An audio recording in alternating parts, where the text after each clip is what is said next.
I don't really know what comes next. I'm just doing my best, even though I'm so stressed out.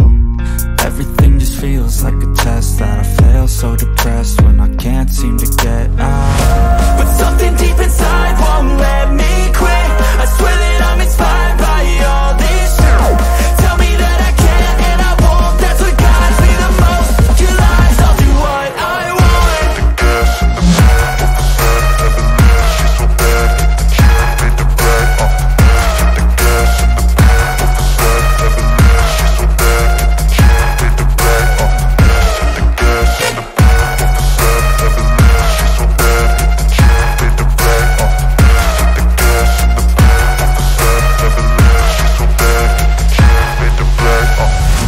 Inspired by thirst, I'm inspired by worth.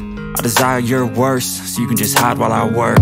I ain't tired, you first. I'll write a second, third verse about the lies you go disperse. You never did shit, I know it hurts. But something deep